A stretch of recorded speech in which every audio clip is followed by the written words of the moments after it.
Don't worry. As soon as February ends, you can go back to living normal because it's no longer Heart Month. Don't worry about it. It's just like how food doesn't count on holidays.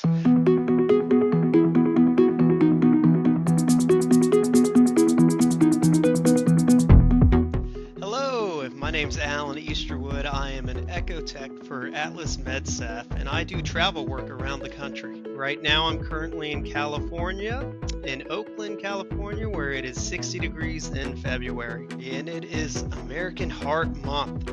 Here are some tips you can use to help keep your heart healthy. Number one, from what I've seen, is your diet. You want to make sure you're eating the right foods and exercising when you can. From my experience, the worst thing I've seen is uncontrolled sugar eating habits, and that goes for all ages. It's really important to listen to your body. Eat a variety of foods, especially of the healthy variety, but if you find something that your body doesn't exactly agree with, don't eat it. It's not healthy for you. It's okay. Other than that, make sure you keep your body moving. It doesn't matter what you're doing. You don't have to be a marathon runner. You don't have to be a runner at all. Find the activities you enjoy that make you happy and just be consistent with them.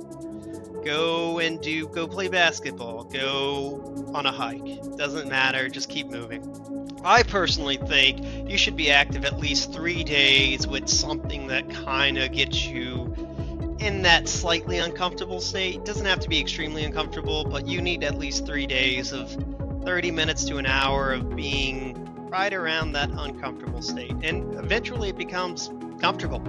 A lot of times they say just like walking is enough, which I mean, yeah, it's better than nothing, but really walking isn't gonna cut it, especially if you're 150 pounds overweight. You really just need to get out there and just try to do your best every day and slowly improve. I've seen a lot of cases where people, mainly it's just alcoholics, so if you drink a lot, it will cause your heart to fail. It causes dilated cardiomyopathy, which reduces the function of your heart, and pretty much you just go into heart failure until it fails. Drink in moderation, or it's okay to go out and drink with your friends on the weekend, just don't drink every day. Smoking in general, it takes years and years, and by the time it starts affecting your heart, it's usually because your lungs are so shot that it's not getting enough oxygen and your heart has to work harder, and then eventually, once again, it leads to heart failure, right-sided heart failure, because that's what pumps to your lungs. Generally, if you can smoke in moderation, go ahead. If you're smoking every day, I would recommend to not. So stress can lead to hypertension. Rarely does it ever lead to arrhythmias.